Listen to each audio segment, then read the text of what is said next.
شروع کرنے والے ہیں ہم علامہ اقبال کی نظم جواب شکوہ سے ہم شروعات کرتے ہیں۔ جیسا کہ سب لوگ جانتے ہیں، علامہ اقبال جیسے محترم قومی شاعر، نباز فطرت، حکیم الامت اور ان جیسے شاعر جو کہ بہت سے آنے والی نسلوں کو بھی سنوار گئے ہیں، آج بھی ان کی شاعری اس دور میں بھی ہماری آنے والی نسلوں کو سنوارنے کے لیے کافی ہے۔ تو ان کی شاعری ہر بڑھتے ہوئے دور کے بڑھتے ہوئے تقاضوں کو بھی پورا کرتی رہی ہے، اور اب آج کل کے دور میں بھی آنے والی نسلوں کے لیے بھی ان کی شاعری کو پڑھنا، ان کو سمجھنا بہت ضروری ہے۔ علامہ اقبال کی شاعری بہت انقلابی شاعری ہے، جس نے نوجوانوں کے بڑھتے ہوئے جذبات کو مزید ابھارنے کی اور ان کے اندر جوش و جذبہ پیدا کرنے کی صلاحیت موجود ہے۔ تو جواب شکوہ سے ہم آغاز کر رہے ہیں۔ اس کا ہم تھوڑا سا پس منظر جاننے کی کوشش کرتے ہیں۔ علامہ اقبال نے سب سے پہلے 1911 میں اپنی شہرہ آفاق نظم شکوہ لکھی تھی۔ اس میں مسلمانوں کی شان و شوکت کے بعد ان کے زوال کا ذکر کیا ہے، چونکہ اللہ تعالیٰ نے مسلمان قوم پر پہلے اپنا رحم و کرم کیا اور وہ ہر دور میں اپنے دشمنوں پر قابو پاتے گئے، اور انہوں نے آگے بڑھ کر اپنے دشمنوں سے مقابلہ کیا، کیونکہ ان کے اندر وہ صلاحیتیں موجود تھیں جو کہ دشمنوں کو پسپا کرنے کے لیے کافی تھیں۔ لیکن اس نظم میں اقبال نے مسلمانوں کے زوال پر ان کی زبانی اللہ تعالیٰ سے شکوہ کیا ہے، کیونکہ جب مسلمانوں نے اپنے اندر ان صلاحیتوں کو کھو دیا، وہ خصوصیات ان کے اندر ناپید ہوتی چلی گئیں، سستی کاہلی کو انہوں نے اپنا لیا، تو اس پر اللہ تعالیٰ کی طرف سے ان پر زوال آنا شروع ہو گیا۔ وہ رفتہ رفتہ پیچھے ہٹتے چلے گئے، دوسری اقوام ان پر غالب آتی چلی گئی۔ لیکن شکوہ جب انہوں نے لکھا تو اس میں انہوں نے مسلمانوں کی زبانی اپنی شاعری کو استعمال کیا اور اس طرح انداز اپنایا کہ مسلمان اللہ تعالیٰ سے شکوہ کر رہے ہیں کہ اللہ تعالیٰ نے ان کے ساتھ ایسا کیوں کیا۔ آخر وہ قوم جو سب قوموں پر غالب آیا کرتی تھی، آج وہ مغلوب کیسے ہوتی چلی گئی۔ تو جب انہوں نے یہ شکوہ نظم لکھی تو اس دور میں جب یہ شکوہ نظم سامنے آئی تو لوگوں نے اس چیز کو بہت زیادہ تنقید کا نشانہ بنایا کہ یہ کیسا شاعر ہے جو کہ اللہ تعالیٰ سے شکوہ کر رہا ہے، اللہ سے شکوہ کرنے کی جسارت بھلا کون کر سکتا ہے۔ تو جب یہ نظم سامنے آئی اور اتنے زیادہ لوگوں نے تنقید کا نشانہ بنایا تو اقبال نے اس شکوے کو ختم کرنے کے لیے، اس شکوے کا جواب دینے کے لیے 1913 میں اپنی نظم جواب شکوہ لکھ ڈالی۔ اس میں انہوں نے شکوے کا مکمل جواب دیا اور اس بات کا جواب بھی دیا کہ جو نظم شکوہ انہوں نے پہلے لکھی تھی تو دراصل شکوہ لکھنے کی وجوہات کیا تھی، اور جو شکوہ مسلمانوں نے اللہ تعالیٰ سے کیا ہے دراصل اس کے ذمہ دار وہ خود ہیں، اپنی تمام غلطیوں کے، اپنی کوتاہیوں کے وہ خود ذمہ دار ہیں۔ اور اس چیز کو سامنے رکھ کر انہوں نے جواب شکوہ کو پیش کیا کہ اللہ تعالیٰ نے اس کا جواب کس طرح سے دیا ہے، اور وہ جو شاعری کے ذریعے وہ یہ بتانا چاہتے ہیں کہ وہ دراصل مسلمان قوم جو کہ اب جو پہلے سب اقوام پر غالب آیا کرتی تھی اب پیچھے رہ رہی ہے، پسپا ہو رہی ہے، تو ان کو اپنے اندر کون سی تبدیلیاں لانی چاہیے تاکہ وہ ان خصوصیات کو اپنے اندر پیدا کر سکیں اور آگے بڑھ کر دوسری اقوام پر غالب آ سکیں۔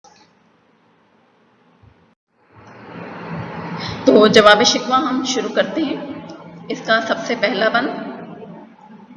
دل سے جو بات نکلتی ہے اثر رکھتی ہے، پر نہیں طاقت پرواز مگر رکھتی ہے، قدسی الاصل ہے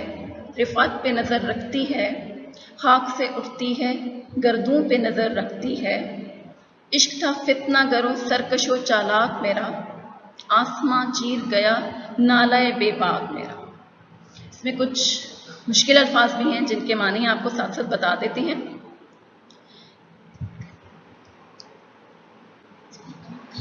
آپ اپنے پاس نوٹ کر سکتے ہیں ان کے معنی ساتھ ساتھ۔ طاقت پرواز یعنی اڑنے کی طاقت، قدسی الاصل یعنی اپنی اصل کے لحاظ سے پاکیزہ ترین، رفعت بلندی، خاک مٹی، گردوں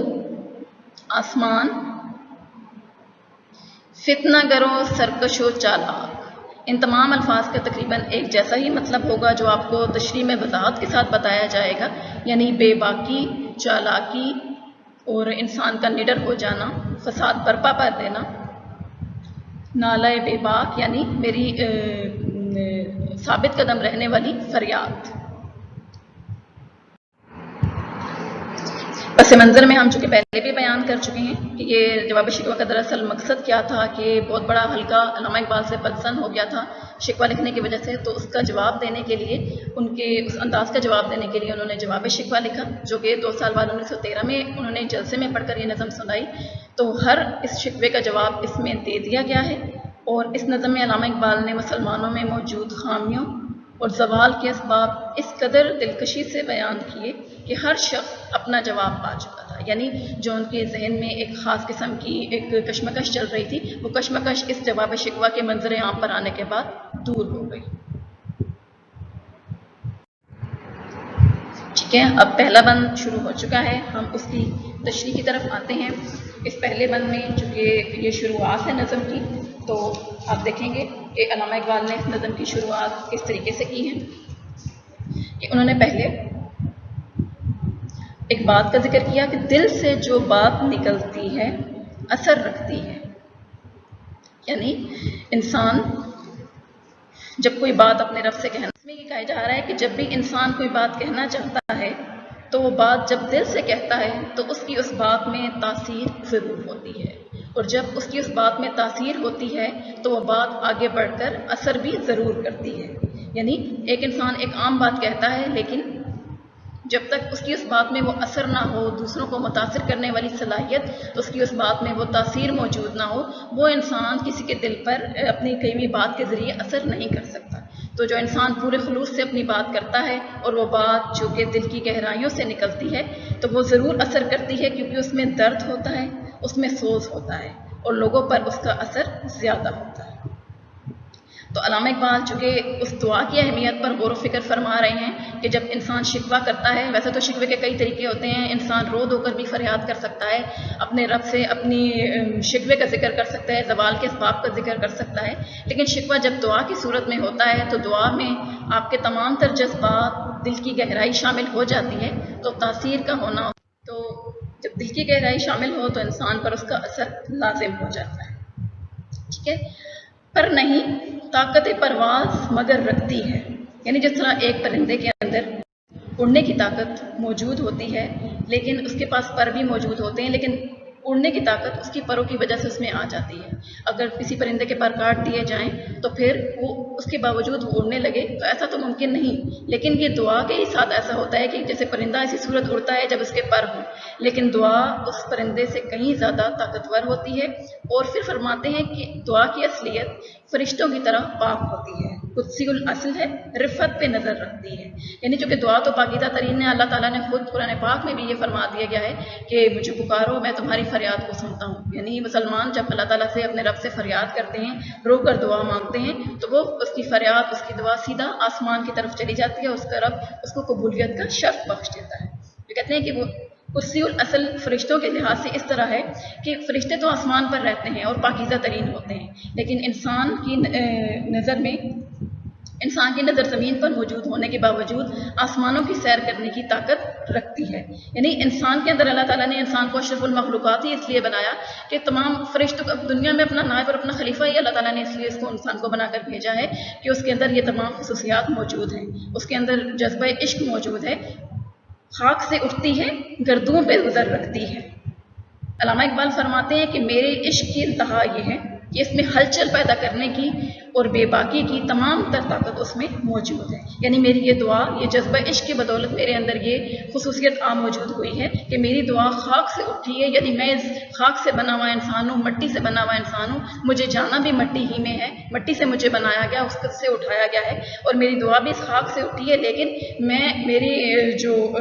میرے اندر جو خصوصیات میرے رب کی طرف سے ڈال دی گئی، مجھے نائب اپنا خلیفہ بنا کر اپنے بھیجا، وہ اس لیے بھیجا کہ میرے اندر یہ جذبہ عشق بھی موجود ہے، اور میری دعا آسمان کو چھو جانے کی طاقت رکھتی ہے، اور میری نگاہ بھی بلند ترین ہے اور آسمان کی طرف۔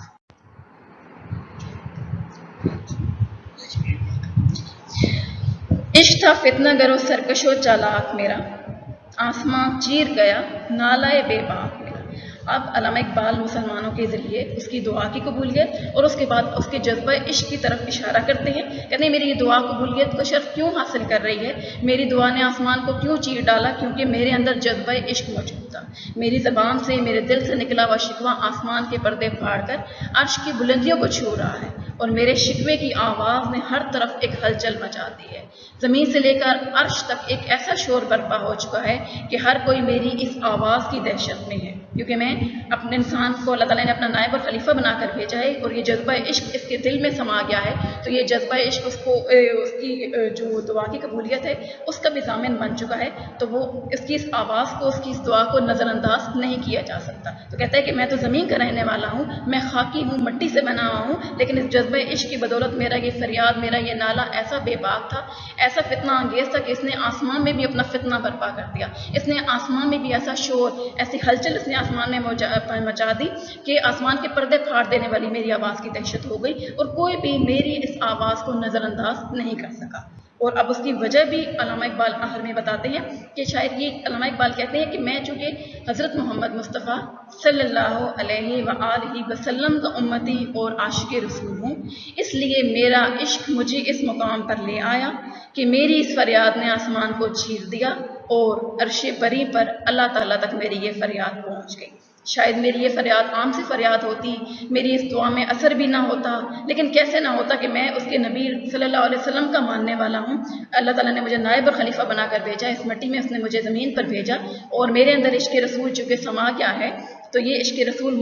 اس نے مجھے اتنی طاقت بخشی، اس نے مجھے اتنا شرف بخش دیا ہے کہ میری یہ فریاد جو ہے پر نہ ہونے کے باوجود یہ میری فریاد اڑ کر آسمان تک پہنچ چکی ہے۔ پرندے کے پر نہیں ہوتے تو وہ اڑتا نہیں، لیکن میری اس فریاد، میری اس دعا کے پر نہ ہونے کے باوجود اس کو قبولیت کا شرف حاصل ہو گیا، اور میری فریاد سیدھا جا کر آسمان کا سینہ چیر کر خالق حقیقی تک پہنچنے کی طاقت اپنے اندر رکھتی ہے۔ تو اب اس پورے بند کو ہم ایک دفعہ سے دوبارہ سے دیکھ لیتے ہیں کہ علامہ اقبال نے اس میں دعا کی اہمیت بھی بتا دی ہے، اور یہ بھی بتا دیا کہ انسان دل سے جب فریاد کرتا ہے تو اس کی کیا اہمیت ہوتا ہے، اس کی دعا میں تاثیر کیسے آتی ہے، اور اس کی دعا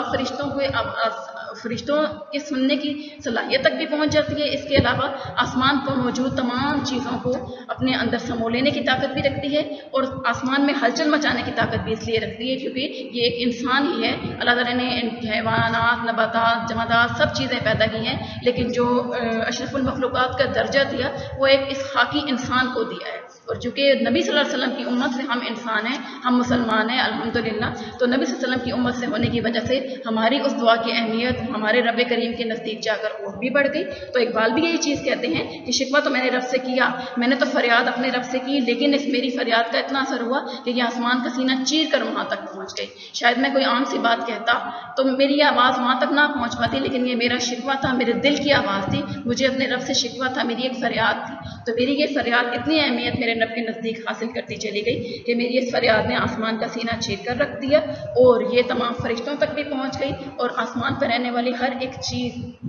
اس نے میری اس فریاد کو سن لیا۔ شاید یہ میری فریاد آسمان تک نہ بھی پہنچ پاتی، لیکن تاثیر ہونے کی وجہ سے رب کریم نے جو اس میں تاثیر بھر دی تھی، وہ تاثیر جو میرے دل سے نکلی تھی، میرے رب کریم چونکہ دل کی فریاد بھی سننے والا ہے، اس نے خود ہمیں دعا مانگنے کا بھی حکم دے دیا ہے، تو اس لیے ہم جب دل سے دعا کرتے ہیں، اپنے رب سے کچھ مانگتے ہیں، اور ساتھ میں نبی صلی اللہ علیہ وسلم پر درود بھیجتے ہیں اور نبی صلی اللہ علیہ وسلم کا ذکر بھی کرتے ہیں، تو اب اللہ تعالیٰ اپنے محبوب صلی اللہ علیہ وسلم کی